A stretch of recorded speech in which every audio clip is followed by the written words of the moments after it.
도주 넉 달 만에 또 공개 수배 보름여 만에 계곡 살인 사건 피의자 이은혜 그리고 조연수가 검거됐습니다. 경기도 고양시 오피스텔에 숨어있던 두 사람이 끝내 붙잡힌 데는 이은혜 아버지의 자수 권유가 결정적이었던 것으로 전해지고 있습니다. 현장에 나가는 취재기자 연결합니다. 송재인 기자. 네, 경기 고양 오피스텔 앞에 나와 있습니다. 네, 그러니까 아버지가 설득했다. 그럼 송 기자가 있는 곳이 이은혜와 조연수가 검거됐던 그 오피스텔입니까? 네, 그렇습니다. 계곡 살인 사건의 피의자 이은혜와 조연수는 오늘 낮 12시 25분쯤 이곳 고양시 덕양구에 있는 오피스텔에서 붙잡혔습니다. 지난해 12월 말 검찰 조사를 받다가 도주한 지 넉 달 만, 그리고 검찰이 공개 수배한 지는 17일 만입니다. 현재 두 사람은 경기 고양경찰서를 거쳐 인천지검으로 보내진 상태입니다. 도주 뒤 처음 모습을 드러낸 두 사람은 혐의를 인정하냐는 질문에 묵묵부답으로 일관했는데 직접 들어보시죠. 보험금을 노리고 그렇게 하신 건가요? 전 남자친구 살인 의혹 인정하십니까?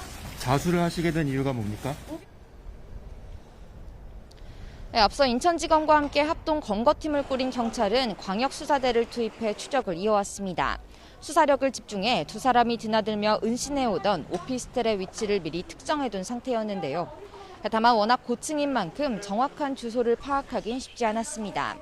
경찰은 이은혜의 아버지를 통해 자수를 권유했고 자수 의사가 있다면 번지수를 알려달라며 설득을 거친 결과 오늘 아버지와 동행해 두 사람을 검거했습니다.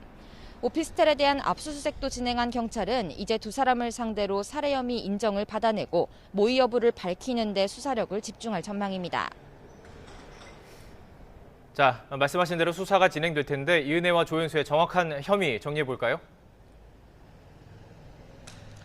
네, 두 사람은 2019년 6월 경기 가평군 용소계곡에서 이은혜의 남편인 39살 윤모 씨에게 다이빙을 강요했던 것으로 조사됐습니다. 수영을 못하던 윤 씨는 결국 물에 빠져 숨졌는데 당시 경찰은 사고사로 결론을 내렸습니다. 하지만 유족 지인의 제보를 받고 일산 서부서와 인천지검에서 재수사에 돌입하면서 두 사람의 혐의가 드러났습니다. 윤 씨의 생명보험금 만료 기한을 불과 4시간 남기고 범행을 저질렀던 것으로 조사됐습니다. 이로써 생명보험금 8억 원을 노리고 살해하려 한 혐의를 받고 있습니다. 이외에도 같은 해 2월엔 강원도 양양 펜션에서 윤 씨에게 복어피를 섞인 음식을 먹이고 5월에는 경기 용인 낚시터 물에 빠뜨려 살해하려는 혐의도 받습니다. 네, 바로 계곡 사건 의혹 또 복어피 관련 의혹 말고도 이 두 사람과 관련된 다른 의혹에 대해서 경찰이 수사한 바 있죠? 네, 그렇습니다. 지난 2010년 인천에서 전 애인이 교통사고로 숨진 뒤 동승자인 이은혜가 보험금을 받았다는 의혹이 첫 번째입니다. 또 2014년엔 태국 파타야에서 이은혜의 또 다른 애인이 스노클링 중에 숨졌다는 의혹도 있습니다.